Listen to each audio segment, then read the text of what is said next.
This is Kathy Chase. As I talked about Kensington and Buckingham Palace and Autumn Ridge on Kensington. My daughter, she's 2 years old. The fact that in previous blogs I talked about my Uncle Ken being 60 years old. He has Ken Robbins. He has a son named Jimmy Robbins who had, from what I remember when he was little, he had carrot top red hair. And then Ken has a son named Scott Robbins who was on the USS Enterprise. I think he's in the Navy. And then a daughter named Wendy. My baby book with the 60 on it. And then the fact that there was a 200 on it, which was in reference to Abe Lincoln. And then Monopoly, the Go thing. Then also the fact that RST is on that baby book, which RST, Randy Scott Traver always had talked about having RST for his initials, and they went in order with the alphabet. Randy Scott Traver. Then there was the fact that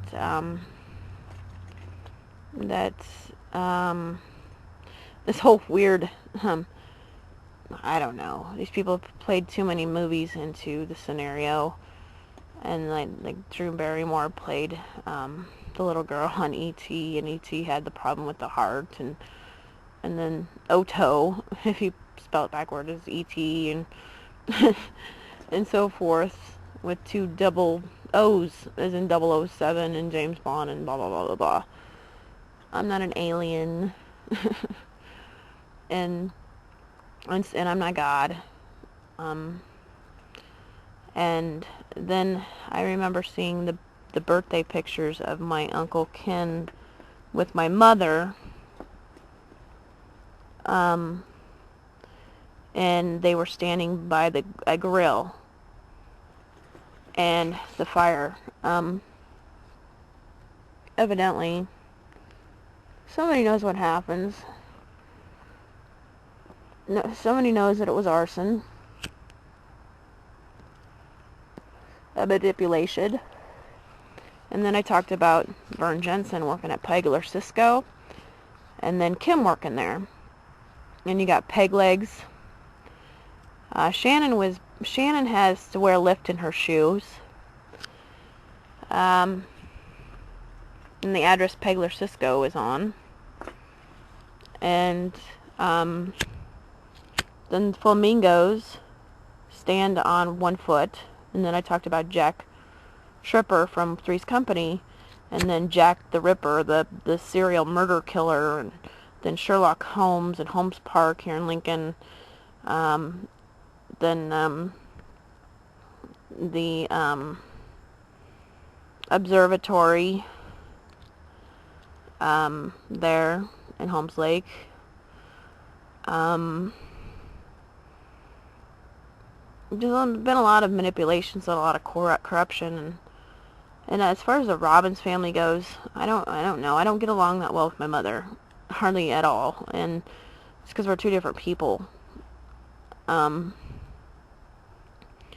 But I try to get along with my mom. I just don't have a good relationship with her because I don't feel like she values my life, and I don't know what the deal is. But as far as the Robbins family is concerned, my mother's side of the family, I know I haven't done anything to them. Not intentionally. I've never done anything to the Robbins side of the family.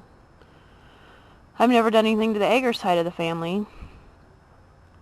and I don't intentionally hurt anybody. I've never been a person that would want to go out and hurt people.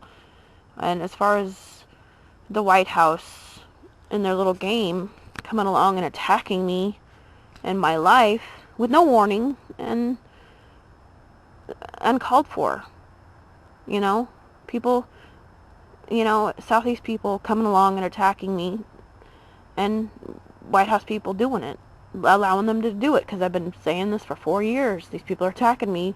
I've been started out reporting this stuff to the police and by emails, and then they've never stopped. You know, I'm in pain right now. It's not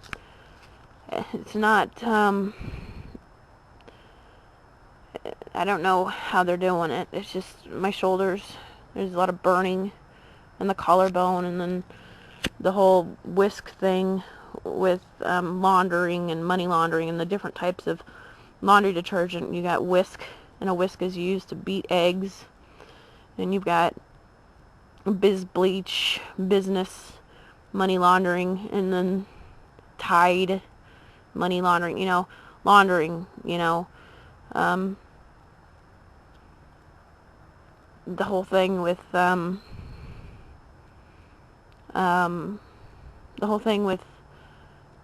getting taken to the cleaners. Well, when we had the fire at Old Cheney Place Apartments, Pub Court, pub is an Irish bar, and then the entrance is Rosa Breyer, and Shannon grew up in Briarhurst on Stonecliff. And then the Rosa Parks thing down by the courthouse, where these people want to use diversion to try to kill me in divorce court, is what they were trying to do for a while. I don't know if they're still actually trying to do something that crazy, because you can't do that.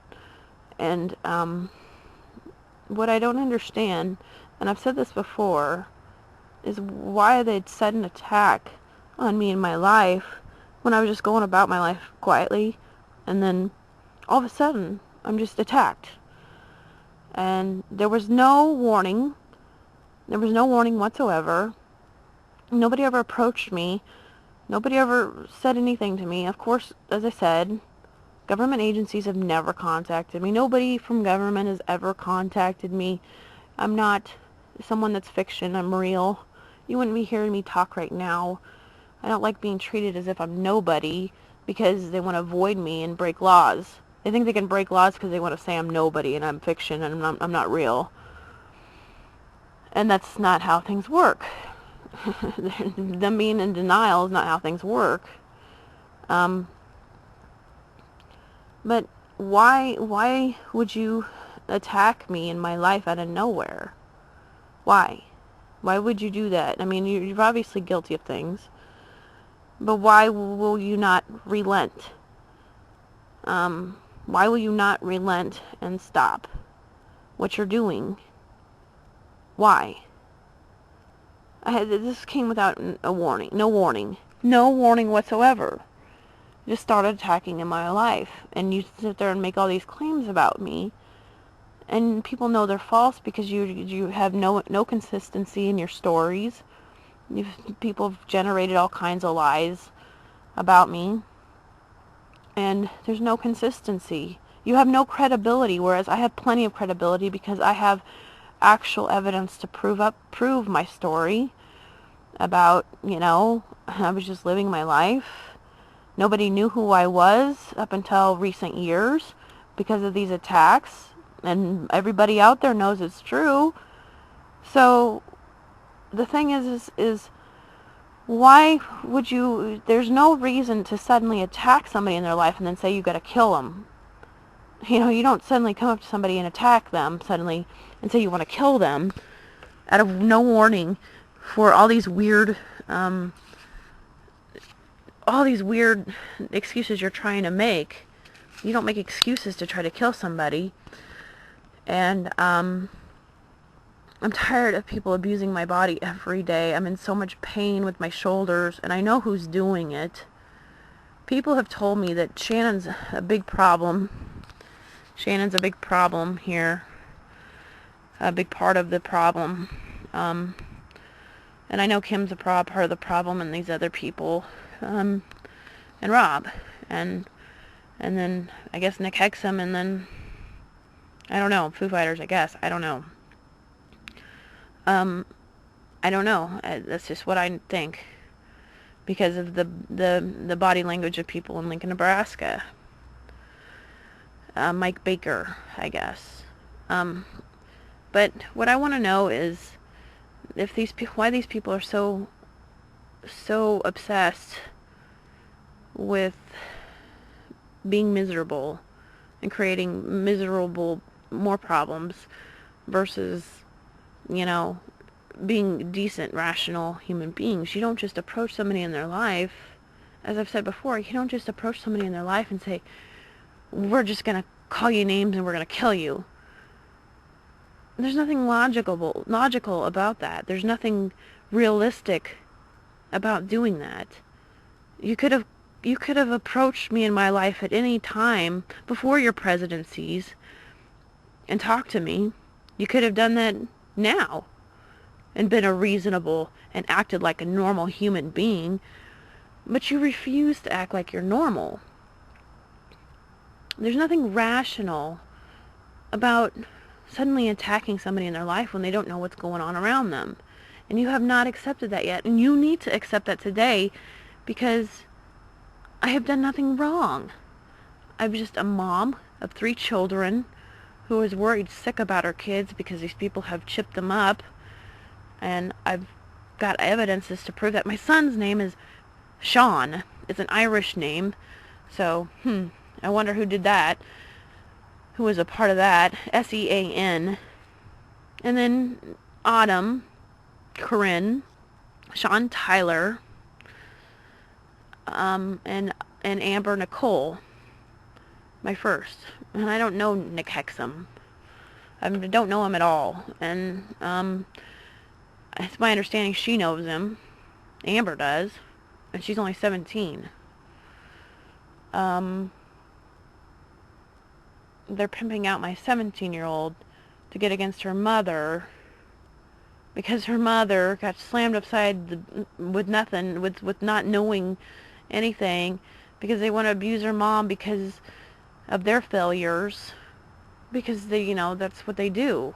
And I'm saying be reasonable here. And it's like, well, if I want to leave the country, and I'm saying to the military, and I'm saying to the government agencies, well, you can't let these people entrap me here to death.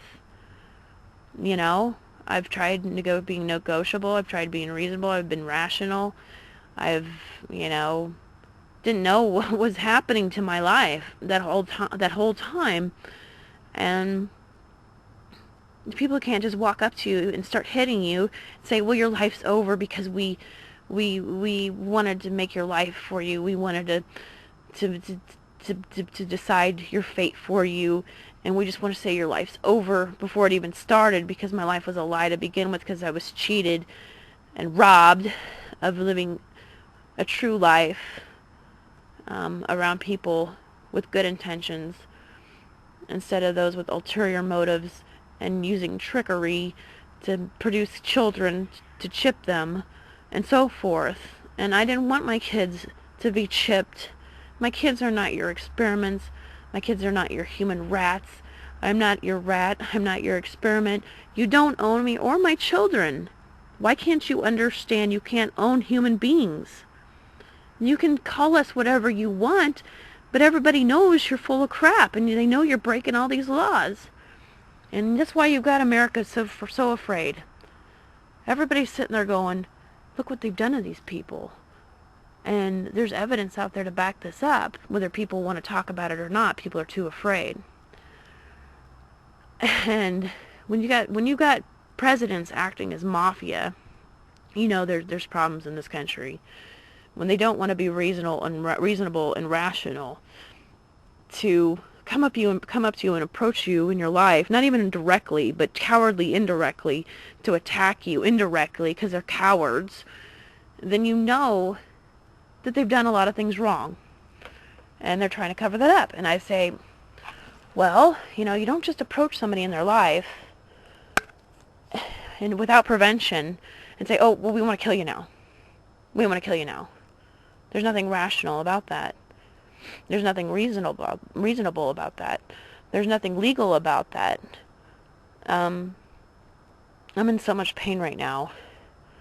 They're torture. They're caning. This is what, I guess, if you're to be caned, you get beat on the shoulders, and my shoulders burn so bad.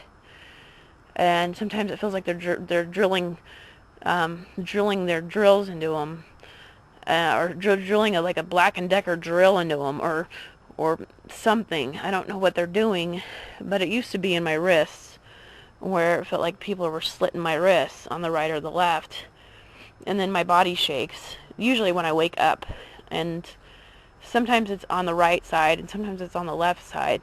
Sometimes it's just my whole body shaking, and you can tell it's controlled because it's not consistent, and it's not consistent, and you know, you can tell it's controlled. But there's nothing legal about, and there's nothing rational, there's nothing